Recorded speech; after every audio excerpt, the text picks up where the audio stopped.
Competition হোক, challenge হোক, মানুষের ভালো করব কি করে। চ্যালেঞ্জ এটা নয় কে কটা খুন করবে, চ্যালেঞ্জ ওটা নয় কে কটা বুথ দখল করছে, চ্যালেঞ্জ ওটা নয় কে কটা মিডিয়ার মাধ্যমে কটু কথা বলে একে অপরকে দেখিয়ে দিচ্ছে। চ্যালেঞ্জ ওটা নয়। চ্যালেঞ্জ হওয়া দরকার মানুষের পাশে থাকবো কি করে, মানুষের উপকার করব কি করে। চ্যালেঞ্জ হওয়া দরকার আজকে যে এসআইআর নিয়ে মানুষ আতঙ্কিত, সঠিকভাবে ফর্মটা তার কিভাবে ফিল আপ করে দেব, এটা আমাদের মধ্যে কম্পিটিশন হওয়া দরকার। তবে আমি একটা গতকালকে আমি ফর্ম ফিল আপ করছিলাম, ওখানে এসে চালতাবেরিয়ার কোনো একটা জায়গাতে শাসক দ্বারা ফর্ম ফিল আপ করেছিল। কোন জায়গাটা ভুল করেছে আমি এতটুকু বলবো, কোন জায়গাটা একটা ভুল আমি দেখতে পেলাম দুটো ফর্মে। 2002 সালের নিজের ভোটার লিস্টে নাম নাই, তার জন্য বাপের, মায়ের, দাদর, দাদির, ফাদার, মাদার, গ্র্যান্ডফাদার, গ্র্যান্ডমাদার 4 জনের উল্লেখ আছে। এ লিস্টে নাম লিখতে হবে ওই ডান দিকের নিচের ঘরটাতে। এখন ডান দিকের নিচের লিস্টে নামে ঘর লিখেছে, বাপের নাম লিখেছে, বাপের এপিক নাম্বার ছেড়ে দিয়েছে। তো আমি যারা ফিল আপ করে নিয়ে এসে ভাইয়ার একটু চেক করুন দেখাচ্ছিল, আমি বললাম এটা ছাড়লো কেন। উনিও প্রশ্ন করেছিলেন ঘর ফাঁকা যাচ্ছে কেন, বলছে মারা গেছে বলে লিখেনি। কিন্তু মারা গেলে এপিক নাম্বার লিখতে হবে না, কোন জায়গায় ওটা, যেটা আমরা সেকেন্ড পার্ট দেখিয়েছি ছবির পরে যে নিচে যে ঘরটা আছে সেই ঘরটাতে। তাহলে কত মারাত্মক ভুল করেছে। এটা যদি আমার ভয়েসটা যদি কেউ শুনেন, ভিডিওটা শুনেন, আমার কাছে আমি ছবি তুলে রেখেছি। আমি এই জন্যই ছবি তুলে রেখেছি, নাহলে আমার নামে মিথ্যা অভিযোগ দেবে যে ভাইজান বদনাম করছে। ও কাজ আমি করার ছেলে নয়। আপনারা ভালো করে জানেন আমি মিথ্যার আশ্রয় এনে পার্টি করি না, আর করবো না। পেটের জ্বালা মিটাতে তোলা তুলতে আমি পার্টি করতে আসেনি। আমি ন্যায়কে প্রতিষ্ঠা করতে এসেছি। ন্যায়কে প্রতিষ্ঠা করতে এসে অন্যায় কথা বললে ন্যায় প্রতিষ্ঠা হবে? আমি নাই কথা বলবো, আমার মোবাইলের ছবি তুলে রেখেছি। যাক, যারা ফর্ম ফিল আপ করছেন একটু যাকে ইচ্ছা দিয়ে করুন, কোনো সমস্যা নেই। আমাদের ভিডিওগুলোকে একটু ফলো করে একটু মিলিয়ে নেবেন, দেখে নেবেন, সমস্যা মিটে গেল। তো আমাদের কম্পিটিশন হওয়ার কি দরকার ছিল, সঠিক নিয়ম মেনটেন করে কে কত মানুষকে ফর্ম ফিল আপ করিয়ে দিতে পারছে সাধারণ মানুষকে। তার পরিবর্তে আমরা র্যালি করলে র্যালি হয়, আমরা প্রতিবাদ সভা করলে প্রতিবাদ সভা হয়, আমি জনসংযোগ করলে সেখানে জনসংযোগ হয়। তাহলে আমরা রক্তদান শিবির করছি এই নারায়ণপুর অঞ্চলের বিবি রাইট গ্রামে। তাহলে আমি আশা করব নারায়ণপুর অঞ্চলে তৃণমূলের নেতৃত্ব, ভাঙড়ের যারা নেতৃত্বরা তৃণমূলের আছেন, আসুন আমরা এই কম্পিটিশনে লাগি। নারায়ণপুর অঞ্চলে যদি 500 রক্তদাতা হয়, আপনারা শাসক দলে আছেন বা ভাঙড়ে আইএসএফ কে দূরবীন দিয়ে দেখা যায় না, আইএসএফ ভাঙড়ে শেষ হয়ে গিয়েছে। তাহলে আইএসএফ যদি 500 রক্তদাতার ব্যবস্থা করে, তাহলে আপনারা চ্যালেঞ্জ নিয়ে 1000 রক্তদানের ব্যবস্থা করুন। এই কম্পিটিশন আমাদের মধ্যে হোক। এই কম্পিটিশন আমাদের মধ্যে হলে আমাদের 500 ডোনার আর শাসক দলের 1000 ডোনার, তাহলে 1500 ডোনার যদি কালেক্ট হয়, অন্তত 1500 মানুষ তারা প্রাণে বাঁচতে পারে, তারা উপকৃত হতে পারে, সমাজের লাভ হবে। আমরা চাই এভাবে সমাজের মানুষের লাভ করব। আমাদের কাজের মধ্যে কম্পিটিশন হবে, ভালো কাজের মধ্যে কম্পিটিশন হবে, খারাপ কাজগুলোকে আমরা দূরে সরিয়ে দেব। সামাজিক কাজ, সামাজিক প্ল্যাটফর্ম, রাজনৈতিক প্ল্যাটফর্ম থেকে যাই করি না কেন মানুষের স্বার্থে করব, মানুষের জন্য করব, মানুষ উপকৃত হবে। এই মেন্টালিটি আমাদের আনা দরকার। আমি রাজনীতিতে এসেছি মানুষের উপকার করার জন্য এসেছি। রাজনীতি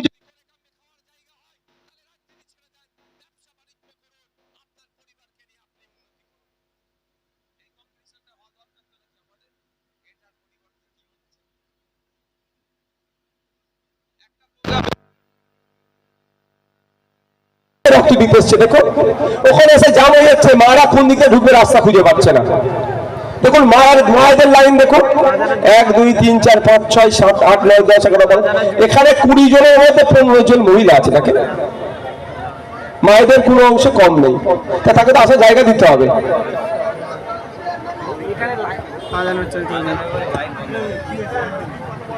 মাইক বন্ধ আছে, ব্লেকে রাখুন।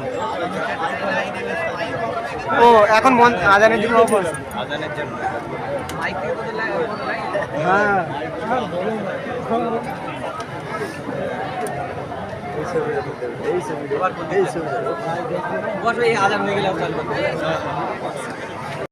আমাদের আইএসএফ কর্মীদের ওপরে কি হিংসাত্মক বর্বরচিত সন্ত্রাসবাদী হামলা চালানো হয়েছিল। ক্যানিং পূর্বের এক নটোরিয়াস ক্রিমিনালের নেতৃত্বে ভাঙড় 1 নম্বর ব্লক, ভাঙড় 2 নম্বর ব্লকের শাসক দলের কিছু নেতাদের সহযোগিতা নিয়ে বাইরে থেকে গুন্ডা মস্তান সমাজ বিরোধীদেরকে ডেকে নিয়ে এসে ভাঙড়ে সন্ত্রাসবাদী হামলা সংগঠিত করেছিল। এই হামলার শিকার হয়ে আমরা আমাদের 3 ভাইকে হারিয়েছি, খুন করেছে 3 ভাইকে আমাদের। তার মধ্যে মহিনুদ্দিন জয়পুরে বাড়ি, ভোগালী 1-এর, ভোগালী 2-এর রশিদ, রেজাউল গাজী, হাসান মোল্লা এদেরকে খুন করেছে এবং অনেক আমার ভাইরা গুলিবিদ্ধ হয়েছিল, আক্রান্ত হয়েছিল। তাদের স্মরণে, মঈনুদ্দিনদের স্মরণে, হাসানদের স্মরণে, রেজাউল গাজীদের স্মরণে আজকে আমরা এই স্বেচ্ছায় রক্ত অর্পণ শিবির করছি। সাথে সাথে আমাদের এই বুথের বুথ সভাপতি ছিলেন, তিনি ইলেকট্রিক শকে মারা গিয়েছেন, তার স্মৃতিতেও আমাদের এই রক্তদান শিবির, যে আমরা ইদ্রিস, আমাদের ভাই ইদ্রিস আলী শাহাজির স্মরণে আমাদের এই রক্তদান শিবির। বন্ধুগণ, রক্তদান শিবিরে রক্তদান হচ্ছে। ইতিপূর্বে মালেক ভাই নির্দিষ্ট সময় উল্লেখ করে আপনাদেরকে জানিয়েছে। আবার এই জায়গাটা ভিড় হচ্ছে কেন? ভলেন্টিয়ার এখানে দাঁড়াচ্ছে কেন? তোমরা ভলেন্টিয়ার এখান থেকে যাও তো, তোমরা এখানে বেশি ভিড় করে ফেলছো। বাবু বাবু চেয়ার আছে, চেয়ারে বসুন, ভিতরে চেয়ার আছে, ওখানে একটা কেউ দাঁড়াবে না। মিডিয়ার লোক হলেও ওখানে কেউ দাঁড়াবে না।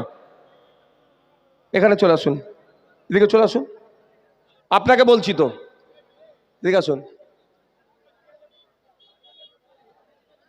ওখানে শুধু যারা রক্ত সম্পর্কিত ওখানে চেয়ার দিয়ে দাও, মিডিয়ার লোক হলে চেয়ার দাও, বসতে দাও। হ্যাঁ, চেয়ার দিয়ে দাও, চেয়ার দাও, চেয়ারে বসো ভাই। আমাদের আব্দুল মালিক মোল্লা সাহেব জেলা সভাপতি অলরেডি আপনাদেরকে কতজন ইতিমধ্যে রক্ত দিয়ে সহযোগিতা করেছেন এই ক্যাম্পকে, রক্ত অর্পণ শিবিরকে সাফল্যের উচ্চ শিখরে পৌঁছাতে সহযোগিতা করেছে তার সংখ্যা বলেছে। বিরোধ সংখ্যার মানুষ আজকে এখানে রক্ত দিচ্ছে বা আগামীতেও দেবে আশা করব। বন্ধুগণ, আমি গুটি কয়েক কথা বলবো।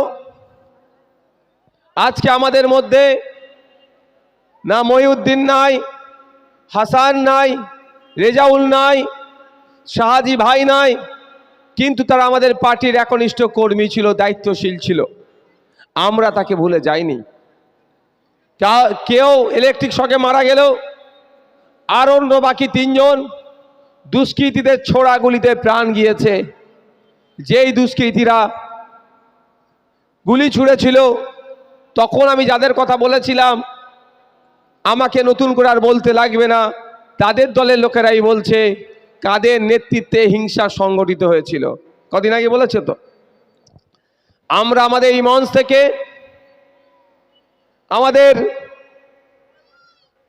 মহিউদ্দিন মোল্লা, হাসান মোল্লা, রেজাউল গাজীদেরকে স্মরণ করি। আমাদের এই মঞ্চ থেকে আমরা আমার এই বুথ প্রেসিডেন্ট ইদ্রিস আলী শাহাজি ভাইকে আমরা স্মরণ করি। তারা আমাদের মধ্যে না থাকলেও তারা আমাদের পার্টির জন্য স্বল্প সময়ে যে কন্ট্রিবিউশন দিয়েছিলেন, তাকে আমরা রেকগনাইজ করে তাদের স্মৃতিতে রক্তদান শিবির করে এই বার্তা দিতে চাইছি, ওই দুষ্কৃতীদেরকে তোমরা আমাদের মহিউদ্দিনকে কেড়ে নিতে পারো, তোমরা আমাদের হাসানকে কেড়ে নিতে পারো, তোমরা আমাদের রেজাউলকে কেড়ে নিতে পারো, কিন্তু আমাদের কাছ থেকে ফিজিক্যালি তাদের সাথে আমরা না থাকলেও ওই মহিউদ্দিন, ওই হাসান, ওই রেজাউল মেন্টালি আমাদের সাথে সব সময় থাকে। তাকে আমাদের মধ্যে চেয়ে সব সময় জীবিত আছে। যে জীবিত থাকার প্রমাণ এখানে আজকে এক মহিউদ্দিন, এক হাসান, এক রেজাউল শয়ে শয়ে নয়, হাজার হাজার মানুষের প্রাণে বাঁচানোর জন্য রক্ত দিয়ে যাচ্ছে। এখানে চালতাবেরিয়ায় 700-র ওপরে, ভোগালীতে 700-র ওপরে, নারায়ণপুরে 500-র উপরে অলরেডি হয়ে গিয়েছে।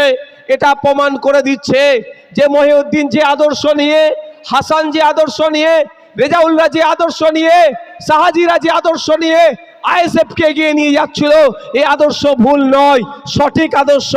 তারা আমাদের মধ্যে না থাকলেও তাদের নাম আজকে চর্চা হচ্ছে, এবং তাদের নামে যে রক্তদান শিবির হচ্ছে, সেখানে যে মানুষ এসে রক্ত দিয়ে যাচ্ছে, এই রক্তের বিনিময়ে অন্যের প্রাণও বাঁচতে পারে।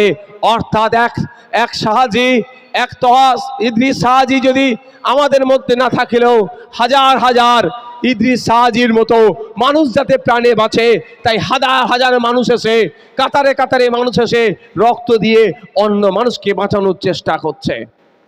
আমাদের মধ্যে মহিউদ্দিন নাই, আমাদের মধ্যে মাইকম্যান কি আছে ভাই, গলাটা একটু টানছে ভিতর দিকে। আমাদের মধ্যে রেজাউল নাই, আমাদের মধ্যে হাসান নাই, কিন্তু হাজার হাজার মানুষ, কাতারে কাতারে মানুষ হাসান সেজে আসছে, রেজাউল সেজে আসছে, মহিউদ্দিন সেজে আসছে, ইদ্রিস শাহাজি সেজে এসে আইএসএফ এর কার্যক্রমকে এগিয়ে নিয়ে যেতে সহযোগিতা করছে, আইএসএফ এর লক্ষ্য উদ্দেশ্যকে এগিয়ে নিয়ে যেতে সহযোগিতা করছে। বন্ধুগণ, যারা রক্ত দিয়েছেন আজকের প্রোগ্রামে, তারা মূল আকর্ষণ বলে মনে করি। আজকে এই রক্তদান শিবিরের মূল লোক আমরা মনে করি যারা রক্ত যোদ্ধা, রক্তদাতা, যারা রক্ত দিচ্ছে। আমি তাদেরকে কুর্নিশ জানাই, এবং যারা এখনো ভাবছেন দেবো কি দেবো না, দুদুল্য মনের মধ্যে আছেন, রক্ত দিলে কি হবে না হবে, যেহেতু রক্তদানের অনুষ্ঠান, আমি এখানে গুটি কয়েক আপনাদের কথা বলতে চাই রক্তদান সম্পর্কিত বিষয়। আপনারা কারা শুনতে প্রস্তুত, হাত তুলুন তো। আপনারা শুনতে প্রস্তুত তো? আপনারা প্রস্তুত আছেন? শুনবেন তো আপনারা? না এনার্জি লস হয়ে যাবে? এনার্জি লসের ব্যাপার নেই তো?